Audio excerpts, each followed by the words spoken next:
বলেন আপনার কি হয়েছে? কি হচ্ছে? গ্যাস। গ্যাস? আপনার কি হয়েছে? স্যার আমি কিছু খাইতে পারি না স্যার, জন্ডিস। জন্ডিস এগুলো তো কোনো ব্যাপারই না। আপনি প্রতিদিন আখের রস আর গুড়ের শরবত খাইবেন, আপনার জন্ডিস শেষ হয়ে যাবে। স্যার এগুলো কিছু খাইতে পারবো না স্যার, গোসলও করতে পারবো না স্যার, আমার তো হাঁপানি আছে। আপনার হাঁপানি এটাও কোনো ব্যাপার না, আপনি প্রতিদিন 3 গ্লাস গরম গরুর দুধ খাবেন, আপনার সব হাঁপানি চলে যাবে। স্যার আমি তো গরম গরুর দুধ খাইতে পারবো না স্যার, আমার তো আমার সাথে আপনার আমাশা, তাহলে আপনি প্রতিদিন যত মিষ্টি খাবার আছে যেমন দই মিষ্টি সঙ্গে যত আছে সব খাইবেন। স্যার এটা তো আমি খাইতেই পারবো না স্যার, আমার তো ডায়াবেটিস আছে স্যার। ডায়াবেটিস হইছে নি কারবার?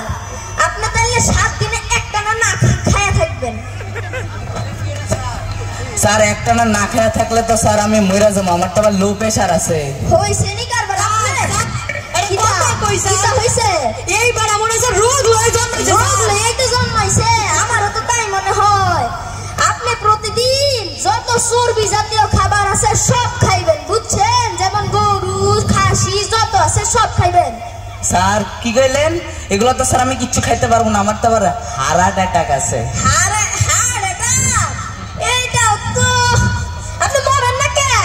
আমি তো বাঁচতে চাই না স্যার, আমি তো মরতেই চাই। আমি মরার জন্য হসপিটালের বিল্ডিং থেকে লাফ মারছিলাম, কিন্তু স্যার আমি মরি নাই, কিন্তু যে ছাগলের উপরে পড়ছিলাম আমি কইরা মরে গেছে।